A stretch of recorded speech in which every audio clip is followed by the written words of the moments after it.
વડોદરાની એમએસ યુનિવર્સિટીમાં એજીએસયુ વિદ્યાર્થી સંગઠનનું આંદોલન। યુનિવર્સિટીની હેડ ઓફિસ પર એજીએસયુ વિદ્યાર્થી સંગઠન દ્વારા આંદોલન કરવામાં આવી રહ્યું છે। એફઆઈ-બીકોમમાં ખાલી રહેલ સીટો પર એડમિશન આપવાની માંગ કરવામાં આવી છે। ધોરણ 12ના રિપીટર વિદ્યાર્થીઓ માટે હજુ પણ પ્રવેશ પ્રક્રિયા શરૂ નથી કરવામાં આવી। આંદોલનમાં યુનિવર્સિટીના અને ધોરણ 12ના વિદ્યાર્થીઓ પણ જોડાયા છે। કોમર્સ ફેકલ્ટીમાં અત્યાર સુધીમાં 6700 વિદ્યાર્થીઓને પ્રવેશ આપવામાં આવ્યો છે। હજુ પણ યુનિવર્સિટીમાં 500 બેઠક ખાલી છે। બાકી રહેલા વિદ્યાર્થીઓને પ્રવેશ આપવાની માંગ કરવામાં આવી રહી છે। વડોદરા શહેરની એમએસ યુનિવર્સિટીમાં કોમર્સ ફેકલ્ટીની જે બાકી પડેલી બેઠકો છે તે ભરવાને લઈને એજીએસયુ છે તેના દ્વારા વિરોધ કરવામાં આવી રહ્યો છે। આજે એજીએસયુનું જે વિદ્યાર્થી સંગઠન છે તે ધોરણ 12ના વિદ્યાર્થીઓ તેમજ વાલીઓ સાથે અહીં આંદોલન કરવા માટે પહોંચ્યા છે। જોકે એમએસ યુનિવર્સિટીમાં 6700 જેટલી જે બેઠક છે તે ભરવામાં આવી છે અને 500 જેટલી બેઠકો છે તે હજુ પણ ખાલી છે। ક્યાંક ને ક્યાંક જે પ્રવેશથી વંચિત રહી ગયેલા જે બાળકો છે તેમના હિત માટે આજે આંદોલન છે તે શરૂ કરવામાં આવ્યું છે। વિદ્યાર્થીઓ છે આપણી તેમની સાથે વાત કરીશું। શું કહેશો, આંદોલન વિદ્યાર્થીઓ અહીં કરવા પહોંચ્યા છે, શું માંગણી છે વિદ્યાર્થીઓ?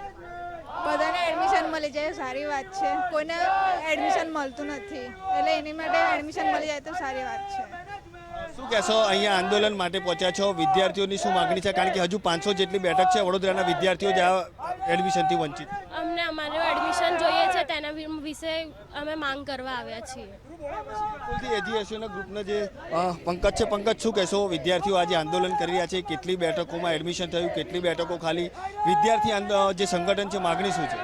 7200 બેઠકો પર એડમિશન આપવામાં આવશે એવું યુનિવર્સિટીના સત્તાધીશો દ્વારા કહેવામાં આવ્યું હતું faculty of commerce first year બીકોમની અંદર। ત્યારે વાત કરીશું તો હાલમાં જોવા જઈએ તો ફક્ત 6700 જ બેઠકો પર વિદ્યાર્થીઓને એડમિશન આપવામાં આવ્યું છે। 500 બેઠકો હજુ પણ ખાલી છે। તો જે પણ વિદ્યાર્થીઓ પૂરક પરીક્ષામાં પાસ થયા છે અને અન્ય વિદ્યાર્થીઓ પ્રથમ સત્રમાં જે લોકો ફીસ પેમેન્ટ કરવાથી બાકી રહી ગયા છે, તો 500 જે બેઠકો છે અને આ વિદ્યાર્થીઓ હાલમાં ઉપસ્થિત છે, તો આ ખરેખર આ લોકોને એડમિશનની જરૂર છે, તો આ લોકોને એડમિશન આપવામાં આવે, આ લોકોનું જે ડોક્યુમેન્ટ છે તે મંગાવવામાં આવે। 500 બેઠકો ખાલી હોય અને જો એ 500 બેઠકો ખાલી રહી જાય તો એમાં નુકસાન કોનું? વિદ્યાર્થીઓનું અને યુનિવર્સિટીનું। તો આ બેઠકો પણ ભરવામાં આવે અને જે વિદ્યાર્થીઓને ખરેખર એડમિશનની જરૂર છે એ લોકોને આ 500 બેઠકોમાં એડમિશન આપવામાં આવે। બિલકુલથી 500 બેઠકો જે ખાલી છે તેના પર એડમિશન કરવામાં આવે તેવી માંગ કર્યા છે। જોકે એજીએસયુનું જે સંગઠન છે તે વિદ્યાર્થીઓમાં હાલ તો જે ધોરણ 12ના વિદ્યાર્થીઓ છે તેમજ વાલીઓ છે તેમના સાથે અહીં પહોંચ્યા છે અને હાલ આજે તમામ જે વિદ્યાર્થી છે તેઓ માંગ કરી રહ્યા છે કે જે રીતે વડોદરા શહેરના જે વિદ્યાર્થીઓ બેઠકથી વંચિત રહી ગયા છે તે તમામને એડમિશન આપવામાં આવે,